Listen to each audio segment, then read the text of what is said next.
Hello, and welcome to this training video on the Su25T Frogfoot. In this video, we're going to learn how to put ordnance on our plane, start the plane up, and taxi it for takeoff. Now, we've built a very simple mission for this tutorial, and you can find that video up above. Let's get started. The first step in our tutorial series is to load the mission. What we're going to do is come over to the right and find the Mission button, click on that, and it'll load our mission selector. This will have My Missions selected by default. And the My Missions tab over here on the left is basically a link to the users directory on your hard drive, users, your username, saved games, DCS World, or DCS World.OpenBeta missions. And you'll see all of the missions here that you have saved to that directory. In this case, we're going to choose our Su25T Training 01 map, which is the one that we put together in that previous tutorial. We're going to make sure that it's selected, and then we're going to come over and click on the OK button. This is going to show us a briefing window once it kind of loads up. And right now this is pretty sparse, but we can spruce this up later. We'll do that in a future mission editor tutorial. Go ahead and click Start. This will load the map and load the mission. And we get to select which aircraft we would like to start in. In this case, we only have one flyable aircraft, the Su25T, so we're going to go ahead and click on that and then click OK. This will show us another briefing window, which is a summary of the previous window with a little bit more information. We're going to go ahead and just click Fly. And welcome to your office. You can take a look around by moving your mouse. You can see how awesome the 3D cockpit looks in DCS. One of the things that I like to do is just make sure that I've recentered my view before I get started. I can do that by pushing the numpad 5 key, and then the numpad return key will set the default zoom for the plane. One thing to note, if you do not have a number pad, you will be able to rebind these controls. You can hit Escape, and then select Adjust Controls, and then you can go through and take a look at what your view keys are. You can actually come up here to this little drop down and go down to View or View Cockpit. And then once you've selected View, if you scroll down just a bit, you're going to see your View Down, View Left, View Right, and View Up buttons. And these are all your number pad keys. So if you need to rebind these because you don't have a number pad, this is where you're going to come to be able to do that. The same goes for any controls in DCS World. If I say a control and you don't have that key, you can come in here and find the actual control and rebind it as necessary. I'm going to go ahead and cancel out of that, and then I'm going to recenter my view by pushing numpad 5, and we're going to go ahead and get started. Now, the first thing we need to do in the Su25T is turn on the aircraft's electricity. In order to do that, I'm going to hold down the right shift button and tap on the L key. Now, when I do that, you're going to notice a couple of things. Our attitude indicator is going to recenter, and the localizer and glide slope bars are going to essentially reposition themselves based on our current position. Our HSI is going to go ahead and recenter itself. Our fuel gauges are going to start counting up and show the proper amount of fuel in the plane, and our gear and flap indicator lights are going to turn on. Currently, we're going to see that the left flaps are in the full landing position and the right flaps are in maneuvering position. So one bar will be highlighted on the right and both bars will be highlighted on the left. And that's because the hydraulic systems of the plane are turned off and the hydraulic fuel has settled in that configuration. So let's go ahead and do that and take a look at everything that happens in the plane. Last thing you'll notice is that the HUD will turn on, the head-up display will turn on. So let's go ahead and hold down right shift and tap on L. So there we go. HSI has kind of recalibrated itself. Our attitude indicator has leveled off and recalibrated itself. We have our lights over here on our gear and flap indicator, and our fuel gauge is still counting up to the proper amount of fuel in the plane. Now you may notice that our head-up display is pretty dim. This is kind of hard to see in this current lighting environment. What we might want to do is brighten it up just a bit. In order to brighten the HUD, we can hold down right control, right shift, and tap on the H key, and it'll brighten it up. If you need to dim it because maybe you made it too bright, or maybe the lighting conditions don't really need it to be as bright as it is, you can hold down right Alt, right Shift, and H. You can tap that to lower it by increments, or you can just hold it to slide it all the way. So I'm going to go ahead and brighten my HUD back up. Now before we start our engines, we're going to go ahead and get some Ordnance on our plane. In order to bring up the Ordnance screen, I'm going to hold down the left Alt button and tap the single quote key. We'll get this nice little menu here where we can select our fuel, our ammo, how much flare and chafe we have on the plane. If we want to select a pre-created loadout for the plane, we can absolutely do that here in this menu. It helps to know what the weapons are before you come into this menu, because obviously BET AB-500 SHP does not make any sense, although we do get 8 of them. And R60M by 2 also doesn't make very much sense until you know what those weapons are, so we will get into that in a future lesson, but for now, we'll just go ahead and unselect that, and we'll just manually add a couple of things. Now, we can also select our livery. The Su25T has 2 liveries, an Air Force Standard and Air Force Standard 1. One is a green and one is a brown. And if we switch to our external view by tapping F2, and then bring up our Ordnance menu, when we select our livery, we can actually see exactly what that looks like immediately. So if you want to browse through your liveries and pick one that you like a little bit better, you can absolutely do that. Now over here in this menu, you might notice that these little boxes are all empty, and you might also notice that the numbers above them correspond to the numbers on the pylons in this little plane graphic up above. The only thing that I really want to add is a low light TV pod, so I'm going to go ahead and right click on Pylon 6 and go to the Mercury Low Light TV Pod. If you want, you can experiment and add a couple of other things. However, since we're just learning how to get this thing started and in the air, I don't want to put too much weight on it. The weapons that you add do change the aerodynamics of these planes, so by going light with just a low light TV pod, we'll get a little bit of experience of adding a weapon without adding too much weight and making the plane harder to control. Once we're done, we can go ahead and click on OK. The ground crew will reply that they are in the process of adding weapons, and then they will also report once they have added all of our ordnance to the plane. Request rearming. Copy. And again, if you want to move around your plane, you absolutely can with your mouse. And you can also use the number pad keys to do the same thing in the external view. Just make sure that if you need to rebind those keys, you do so. I'm going to jump back into the cockpit by pressing F1. Rearming complete. Now that we are all loaded up, let's go ahead and start the aircraft. When we start our aircraft, a couple of things happen. This power meter will start actually coming up to show you how much engine power is in. Same thing on the right-hand side. These gauges will start moving. The needles will actually start going and showing you how much RPM is going into each engine. And they'll spool up until about 4,000 RPM and then settle down back right around 3,400 RPM. We have these engine ignition lights that will show up once we turn the engines on, and then they extinguish once the engines are running in idle.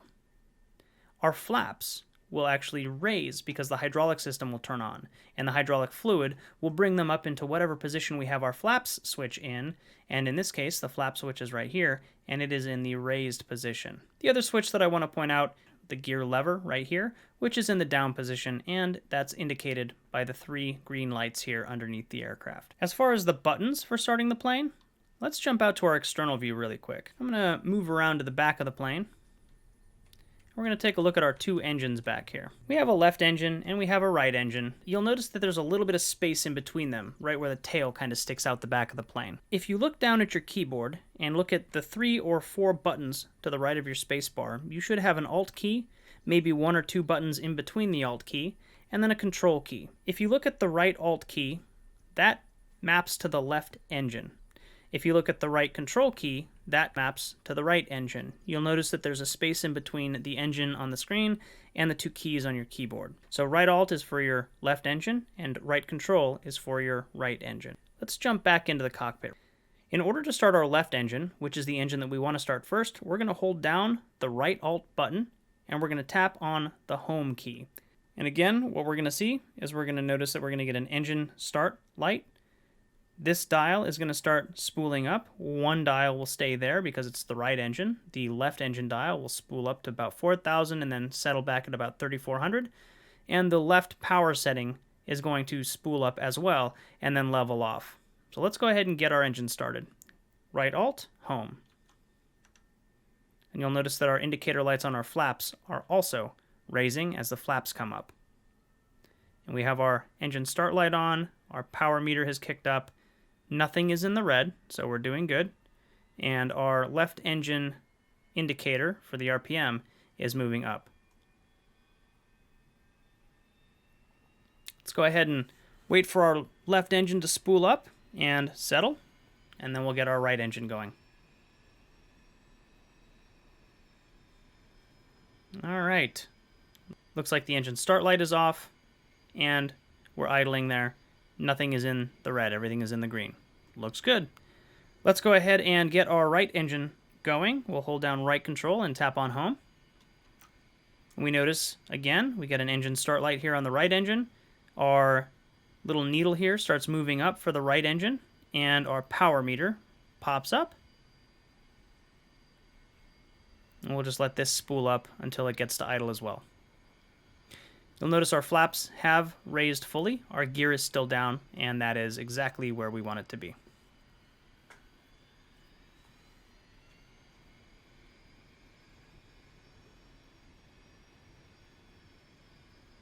And there we go, our right engine is on, and everything seems to be settling down into a normal looking configuration. Perfect. So now what I want to do is close my canopy, and I can do that by holding down left control and tapping on C. And there we go, canopy closed. You'll notice our rear view mirrors are up. If these annoy you, or if they're negatively impacting your frame rate, you can go ahead and tap on the M key, M for mic, and it'll stow them. I'm going to jump to our external view for just a second. There's a couple of other things I like to do before we start taxiing. I'm going to get our navigation lights on. We have one on this side, it's a green light, and we have another one on this side, which is a red light. So the red light is for our left wing, and the green one is for our right wing. We also have a beacon light on the back, which will be a white light up here. And I'm going to focus here on the green light. What we're going to do is we're going to hold right control and tap on L. And we're going to put our navigation lights here in just a solid configuration. If you tap on right control L again, they will start alternately blinking. So this one will turn on while that one turns off, and then this one will turn on while this one turns off. And then if you tap right control L again, it will cycle them to the off position. I like to keep them just on solid while I'm on the ground taxiing to indicate that I'm not flying and to let people know that I am planning on moving. The other thing that I want to do is deploy our taxi light, and that is right Alt and L.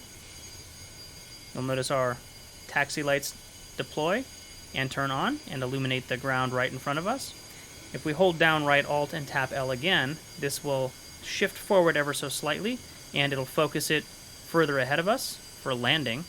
And then if we tap L again while holding right Alt, it will stow them. Now I'm going to bring them back out into taxi, so I'm going to hold down right Alt and tap on L, and we'll get our taxi lights out. And we are ready to taxi. So let's go ahead and reach out to the tower and ask them for taxi clearance.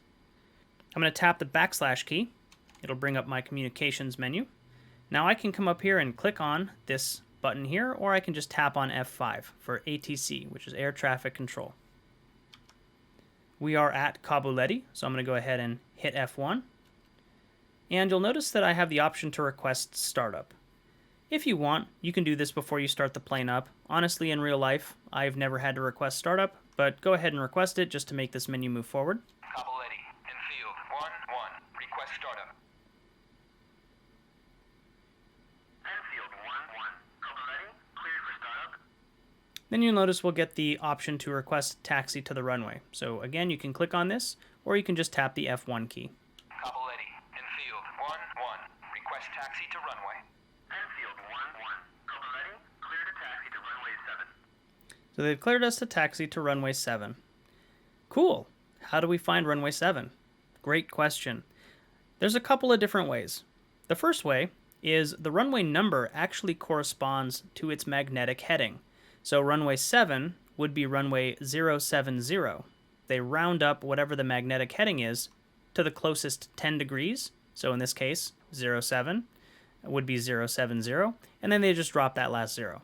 So if somebody tells you you're cleared to runway 01, it means that you're basically going to be heading 010 when you're taking off. In this case, I can look down here at my HSI, and I can see that 070 is this direction. So I know that the runway in front of me, I'm going to be taking off to the right of my current heading. The other direction that they could have cleared me to is to runway 25. In this case, I would be taking off to my left because 250 is over there. The other way you can tell is, of course, you can come to the F10 map and you can just double check. If you're not centered on yourself and you want to find yourself really quickly, you can click on this little arrow up here and it'll center it on your aircraft. Note that you cannot move the map around when you are centered on your aircraft. It locks it to your aircraft. So make sure that if you want to move the map around, you uncheck that, and then you can left click on the map and drag it around to move it. If you focus on the airport that you're at and look at the two ends of the runway, you can see that 07 is over here on our left, and 25 is over here on our right. We've been cleared to take off on runway 07.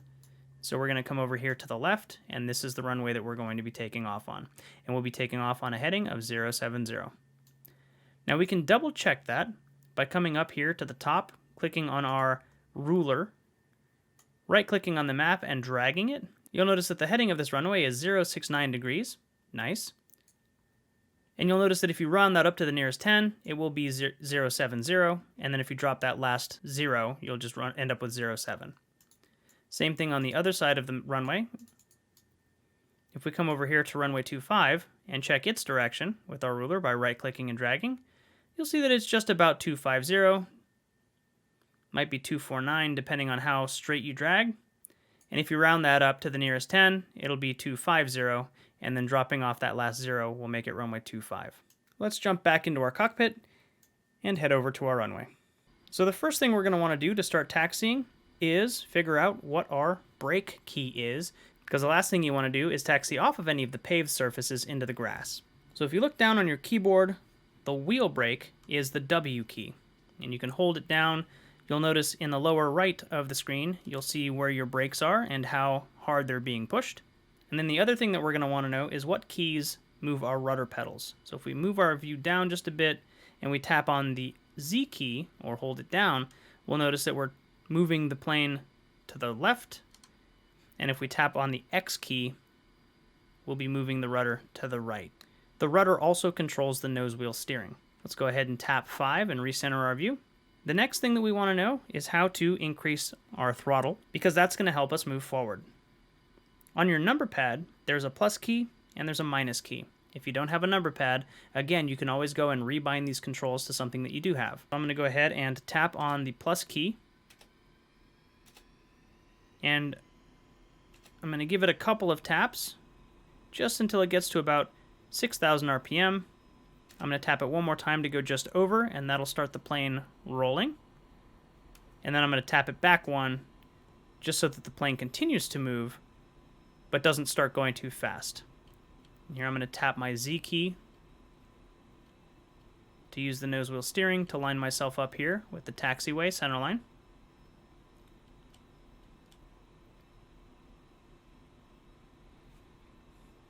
And then while we're taxiing, I'm just going to check a couple of things. Gear is down, flaps are up.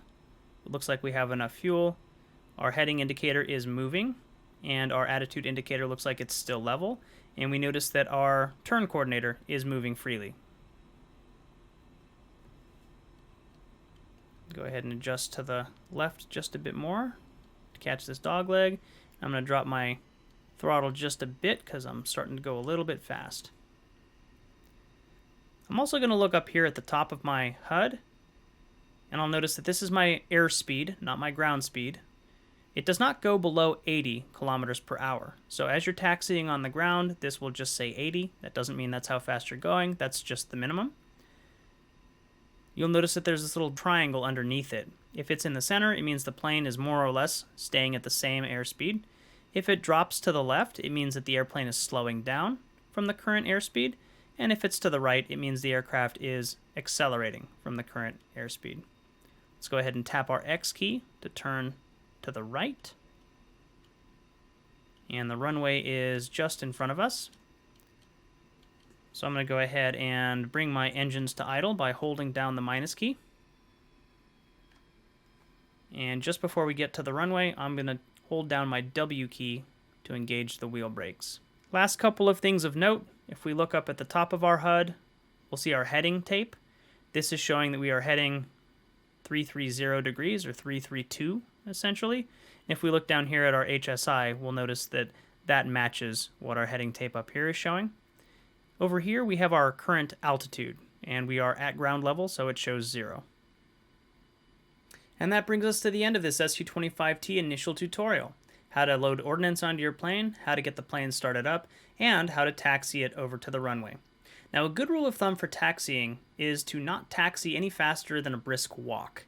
That will give you plenty of time to stop if anything pops up ahead of you that you need to react to, and it will also keep you slow enough so that if you turn a little bit too fast, the plane doesn't tip over. If we jump into an external view really quick, you'll notice that the tricycle wheel setup underneath the plane is not very stable. So if you're running a little bit too fast and you turn a little too sharply, the plane may have a tendency, especially since it's a heavy aircraft, to tip one way or the other. You may scrape a wing against the ground. Not a good look. Hopefully this was a helpful tutorial for you. I would love it if you would subscribe to the channel, hit that thumbs up button if this tutorial was useful for you, and I'm going to be continuing to make this series, and also at the same time we're going to be doing an A10C series, which we'll be using the A10C2 in order to demonstrate. Keep an eye out for that video as well. And again, the mission in this video was created in a mission editor tutorial. The link to that is in the description down below. I will see you all in the next video.